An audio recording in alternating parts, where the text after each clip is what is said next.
Greetings from the road. It's Christmas Eve. I'm here with Bob in Nuevo, California, which is a really beautiful area. It kind of reminds me of Apple Valley, but there's agriculture here. There's some dairy farms.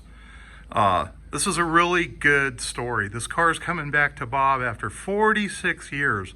And we're going to have the trunk open here because these are Keystone wheels that came back with the car, and Bob remembers he had Kragers. So, and then we're going to shut the boot here, and then we're going to walk around the car. And I wanted Bob to tell you folks about the car because most cars will not find their way back after 46 years, but a Mopar, I've never heard a story like this. And this was one of 72 cars made this year. 72 that had a 4-speed, a convertible top, and it's got a 383. As far as Bob knows, it's still got the original engine and transmission when he sold the car, which were original to the car. And from here, I'm going to turn it over to Bob, and he'll tell you when he bought the car. I'm going to thank him for his service because he was in the Marines. And go ahead and take it away, Bob. Tell us about this car. Well, I bought the car when I was in the Marine Corps, and I bought it in Lime Springs, Iowa. Okay. And then when I got out of the Marine Corps, I sold the car. And the car stayed in the Lime Springs area. Now, did you buy it new or used? No, I bought it 2 years old. 2 years old. So you bought this in 70. Yes. Now, someone's mentioned it looks like it has a 69 grill on it. That's probably an error on their part. That's the original grill. I couldn't tell you for sure. Yeah, he couldn't tell you. So if it did have, Yeah. it hasn't been changed. So for you guys out there that want to nitpick, that's the grill that's been on it since 1970. So go ahead. I didn't mean to interrupt you. Anyway, it's a 383 4-speed car. They made 72 with the bucket seats and a 4-speed and the drop top convertible. I had the car and I was in the Marine Corps, brought it out to California when I was stationed out here. Used to go to Orange County Drag Strip. I lived there every Wednesday night with this car. I was stationed real close to the racetrack, and that was So you bought the car in 70. Yeah. When did you move down to California and start taking it to the drag strip? That would have been in 71. So 71 to 74, you're taking this car to the drag strip. Yeah. What did you do to the car once you got it in 70? Well, we had a shop on the base that guys like me could use and do stuff we wanted to. And I took and I pulled the top end off the motor, and I bought some heads. The heads are Indy, and I put a Sig Harrison cam in it, and I had a 2.4 barrel setup on top of the tunnel ram, which they've changed out. I had 21,000 miles in the car when I sold it, and I see 28,000 on it now. So in 46 years, Yeah, 7,000 miles.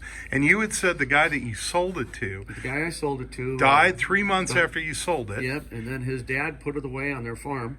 Now this is up in... This is in outside of Lime Springs, Iowa. Right, so it was on that farm all those years after. And this was the son. Inside, and it was driven 7,000 miles, which isn't much. No. And you don't really know who did the driving, whether it was the dad or... Okay, let's continue walking around here, and you can point out anything else on the car that you see that you did that's not factory when you got it. Well, Anything else besides the heads and the intake? No, that's all I ever did to it. Is the top end, and I put a 410 posi in it.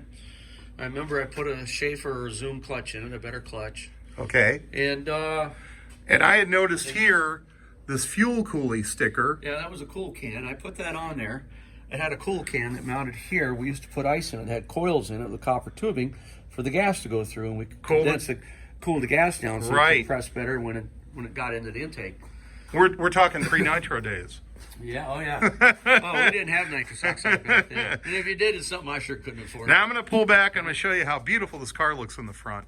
And it's still got the Minnesota plates. Yeah. And he's going to lower the hood, and isn't this just a beautiful car? Now, I had seen a picture of this car. Bob had sent it to me, and I thought it looked green, but I guess this is the original color. It's had a repaint, but it's the correct color as far as Bob can tell. And what's amazing on this car, to your knowledge, this still has the same roof that you sent it out with. So it'd be the original roof, right? Yeah, it sure looks and like the original interior. Yeah. And this car, you never wrecked it. It didn't have really any body repair to it. Never. So you did some dragging with it. Yeah. And you never took and wrecked it. Wow. Is that the original shift knob? Looks like it. Wow. Yeah. Look at this car, folks. Look at how beautiful this car is. So I think you mentioned to me the reason that you sold this car was so you could buy a house in Minnesota. Yeah. Okay, so you parted with this car and you never thought you'd see this car again. Never. And then what happened a few years ago that changed all that? Well, about 4 years ago, I went back to Lime Springs. Lime Springs had their 150th bicentennial birthday party. The town did. Big town, about 100 people. And my cousin said to me, he says, Bob, he says, I see your old blue Plymouth laying around outside of town here. And they knew it was yours because of the intake, which is distinctive. Yeah, the family knew the car. My family. Oh, did. okay, and they still remembered the car. So okay. then we went out to visit the guy, but he wouldn't show it to us. The youngest son that owned the farm now and his sister, they wouldn't show us the car, didn't want nothing to do with it. So that was it. Came back Now, how to many years California. ago was that? That was 4 years ago. 4 years ago. So 4 years ago, the car's rediscovered, Yeah, so then. but you don't even have a chance to look at it. No, I just Okay. wanted to look at it again, get my picture taken on it, like my other picture I had. So anyway, here about 4 months ago, my cousin was going by and said that he saw the car sitting in the guy's building. Oh boy. And he went and asked him, and he said, yeah, he says, I've had an accident, and he says, I can't work, and I need some money, and we negotiated out a price and bought it back. And Now this is a son that wouldn't deal with you. Okay. The car. But he gave in. We bought the car, and when this car was new, it sold for probably around $3,200, and I paid a lot more for it when I got it. Right, when you got it back. Yeah. But again, even without the story, look how remarkable the condition of this car is. You still have the speaker grills, probably back in the day, Yeah, full of dust.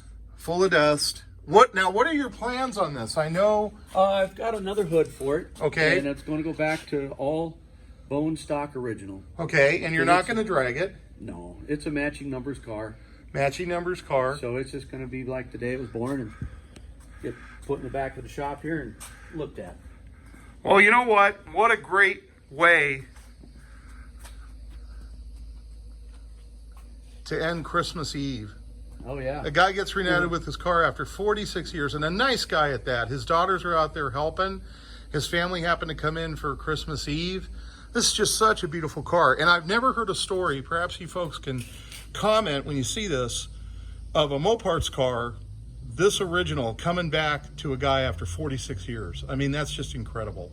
It's a great car. It's a great story. Thank you, Bob, for contacting me. That's it for me for the road. I hope Thanks everybody for getting it here in one piece. That I was more than glad, and I'll tell you, what a great way to end a year. I just I couldn't have hauled a better car for a nicer guy. Everybody have a great Christmas and a safe New Year's. That's it for me. I'll see you next time.